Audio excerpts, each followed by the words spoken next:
बिस्मिल्लाहिर्रहमानिर्रहीम। अस्सलाम वालेकुम। आज जो वाक़या मैं आपको सुना रहा हूँ ये मेरे ख़ुद के साथ हुआ था। ये सर्दियों के दिन थे, दिसंबर की छुट्टियाँ हो चुकी थीं। मेरे दोस्त अली के इसरार पर हमने हुंज़ा सैर का प्लान बनाया।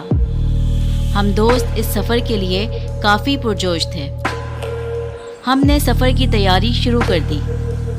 सारा सामान पैक किया, खाने पीने का कुछ सामान साथ रखा और सफ़र पर रवाना हो गए। रात का दूसरा पहर ख़त्म होने को था। हम नारान से 12-13 घंटे का सफ़र करके अली आबाद पहुँचे, जो कि हुंज़ा का एक पुरसकून और पहाड़ों से घिरा हुआ इलाका है। चूँकि हुंज़ा के लोग सिर्फ दिन में काम करते हैं और वहाँ सर्दी भी इंतहा की होती है, जिसकी वजह से वहाँ बहुत सन्नाटा और वहशत फैली हुई थी और इसी वजह से हमें कमरा तलाश करने में काफ़ी दुश्वारी हुई। काफ़ी फिरने पर भी हमें होटल पसंद नहीं आ रहा था।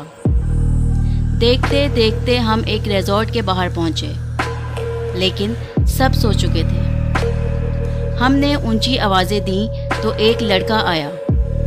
हमने इसे कहा कि हमें 2 कमरे चाहिए।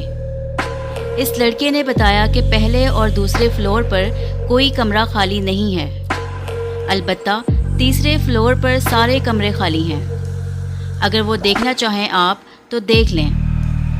खैर, हमने तीसरे फ्लोर वाले कमरे देखे और हमें पसंद भी आ गए। सामान रखने की खातिर हम लोग अपने अपने कमरे में गए। इरादा था कि सामान रख कर कुछ खाने पीने की चीज़ें लेने जाएंगे। इतना लंबा सफ़र करके बहुत थकावट हो गई थी। बिस्तर देखकर दिल कह रहा था कि बस आराम किया जाए, लेकिन भूख से भी निढाल थे। इन्हीं सोचों के साथ अभी मैंने सामान रखा ही था कि मुझे ऐसा एहसास हुआ जैसे मुझे खिड़की से कोई देख रहा है। एकदम मेरे जिस्म में सनसनी सी दौड़ गई। मैंने फौरन पलटकर खिड़की की जानिब देखा। वहाँ कुछ नहीं था, लेकिन अपनी तसल्ली की खातिर मैंने जाकर खिड़की खोल दी और बाहर देखा तो वहाँ भी कुछ नहीं था। खैर, मैंने पर्दे ठीक किए और बाहर खड़े होकर अपने दोस्त का इंतज़ार करने लगा ताकि हम खाना लाने जा सकें। इसी दौरान मुझे ऐसा महसूस हुआ जैसे कोई मेरे बिल्कुल पास खड़ा है और मुझे देख रहा है। मुझे बाकायदा किसी की सांसों की आवाज़ें भी महसूस हुईं। मैंने घबरा कर इधर उधर अच्छी तरह देखा, लेकिन कुछ भी नहीं था। इतने में अली भी आ गया। मैंने इसे अपना वहम तसव्वुर किया और हम खाना लेने करीमाबाद चले गए। वापस आकर हमने साथ खाना खाया और जब मैं अपने कमरे में पहुंचा तो देखता हूं कि मेरा सामान जहां रखा गया था वहां नहीं है। उनकी जगह तब्दील की जा चुकी है और सामान सलीके से रखा हुआ है। ये काम बेल बॉय का हो सकता है। मैं यही सोच रहा था कि अचानक से दरवाज़ा खटखटाने की आवाज़ आई। जब मैंने दरवाज़ा खोला तो बाहर इतना सन्नाटा था कि अगर सुई भी गिरे तो आवाज़ करे। अलबत्ता मेरे वाली राहदारी के आखिरी वाले कमरे की बत्तियां जल रही थीं और बाहर एक जनाना हील वाला जूता पड़ा हुआ था, जिसे देखकर मैं घबरा गया, क्योंकि बेल बॉय के मुताबिक इस मंजिल पर सिर्फ हम ही थे। मैंने हिम्मत की, अल्लाह का नाम लिया और जाकर आहिस्ता से दरवाज़ा खटखटाया, लेकिन कोई जवाब नहीं आया।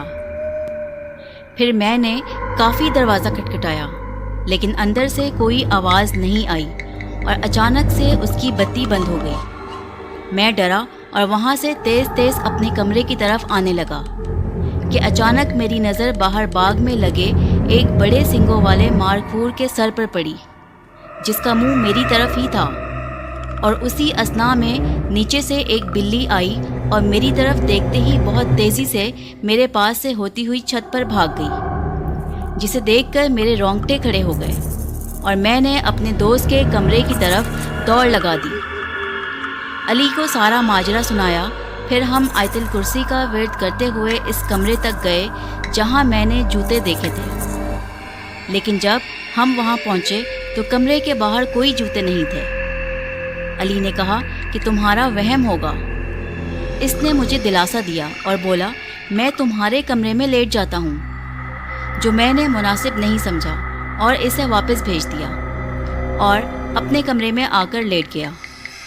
میں اسی بارے میں سوچ رہا تھا کہ مجھے ایسا لگا کوئی میرے سر پر ہاتھ پھیر رہا ہے اور مجھے دبا رہا ہے۔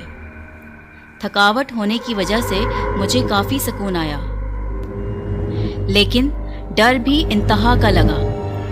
جیسے تیسے کرتے میں نے رات گزاری اور صبح اٹھتے ہی بیل بوائے کو بلایا اور تفصیلاً سب پوچھا، جس پر اس نے بتایا کہ یہاں ایسا کچھ بھی نہیں ہے، یہ محض آپ کا وہم ہوگا۔ ہم یہاں کئی سال سے ہیں، ایسا کوئی واقعہ ہمارے ساتھ یا یہاں آنے والے مہمانوں کے ساتھ کبھی بھی نہیں ہوا۔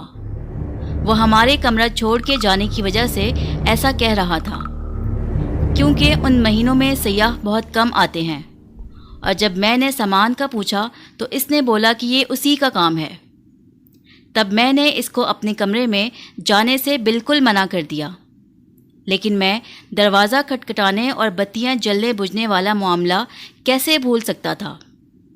خیر، ہم نے دن گزارا اور رات کو پھر سے میں اپنے کمرے میں گیا تو میرا سامان پھر سے سلیقے سے رکھا ہوا تھا، جس پر مجھے غصہ بھی آیا اور حیرانی بھی ہوئی کہ میرے منع کرنے کے باوجود بیل بوائے کمرے میں کیوں آیا۔ چونکہ رات ہو چکی تھی تو سوچا کہ صبح پوچھوں گا۔ یہ سوچتے ہی میں اپنے بستر پر دراز ہو گیا۔ ابھی مجھے لیٹے ہوئے کچھ دیر ہی ہوئی تھی اور میری آنکھ لگنے ہی والی تھی کہ گزشتہ رات کی طرح پھر کسی نے دروازہ کھٹکھٹایا۔ میں ایک دم چونک گیا، ڈرتے ہوئے اٹھا، اور جب میں نے دروازہ کھولا تو وہی سناٹا اور اسی کمرے کی بتیاں جل رہی تھیں اور وہی ہیل والا جوتا باہر پڑا تھا، جسے دیکھ کر میری سانس بند ہونے کو آ گئی اور حلق بالکل خشک ہو گیا۔ میں نے جلدی سے دروازہ بند کیا، لیکن ایسا احساس ہوا کہ کوئی اندر آیا ہے۔ میں نے آیت الکرسی اور کل پڑھنے شروع کر دیے اور بولا، تم جو بھی ہو چلے جاؤ یہاں سے۔ میں اسی ڈر سے لیٹ گیا اور سونے کی کوشش کرنے لگا، لیکن پھر گزشتہ رات کی طرح مجھے احساس ہوا کہ میرے بالوں میں کوئی ہاتھ پھیر رہا ہے اور مجھے دبا رہا ہے۔ میرے تو 14 طبق روشن ہو گئے۔ میں نے اٹھ کر بھاگنا چاہا تو ایسے جیسے کسی نے مجھے ساکت کر دیا ہو۔ میں نے چیخنا چاہا، مدد کے لیے کسی کو بلانا چاہا، لیکن آواز میرے حلق میں ہی دب گئی۔ خوف کے مارے میرے دل کی دھڑکنیں بے قابو ہو رہی تھیں، لیکن دبانے اور بالوں میں سہلانے کا احساس جاری تھا۔ وہ رات مجھے میری آخری رات لگ رہی تھی۔ رات کے کس پہر نہ جانے میں خوف سے بے ہوش ہوا یا پھر نیند سے آنکھ لگ گئی، کچھ خبر نہیں۔ لیکن جب صبح ہوئی تو میں نے بیل بوائے کو بلایا اور تھوڑا غصہ کیا کہ میرے منع کرنے کے باوجود وہ میرے کمرے میں کیوں گیا۔ اس نے ٹال مٹول کرنے کی کوشش کی، لیکن میں کافی بضد تھا۔ تب اس نے بتایا کہ یہاں اس تیسرے فلور پر ایک روحانی مخلوق رہتی ہے، جو کہ اس کے مطابق کبھی اس زمین کی مالکن ہوا کرتی تھی، اور وہ بہت کم عیاں ہوتی ہے، لیکن صرف اسی کو اپنے موجود ہونے کا احساس دلاتی ہے جو اس کو پسند آ جائے۔ پھر وہ اپنے طریقے سے اس کی مہمان نوازی کرتی ہے، لیکن آج تک اس نے کسی کو نقصان نہیں پہنچایا، اور سیاح کم ہونے کی وجہ سے اسے ہم سے جھوٹ بولنا پڑا۔ پھر ہم نے وہاں سے جانے میں ہی بہتری سمجھی، چونکہ ہنزا کے لوگ بہت مہمان نواز اور خوش طبیعت ہوتے ہیں، تو میرے خیال میں وہ مہمان نواز روح تھی جو آنے والے سیاحوں کا خیال رکھتی تھی۔ لیکن آج بھی جب کبھی ہنزا کی وادی، سنسان ہوٹل کا تیسرا فلور، کمرے کی روشن بتیاں، ہیل والا جوتا اور بالوں میں سہلانے اور دبانے کے احساس کا تصور کرتا ہوں تو خوف کی ایک لہر پورے جسم میں سرایت کر جاتی ہے۔ اللہ کا شکر ادا کرتا ہوں کہ ہم لوگ بخیریت واپس آ گئے۔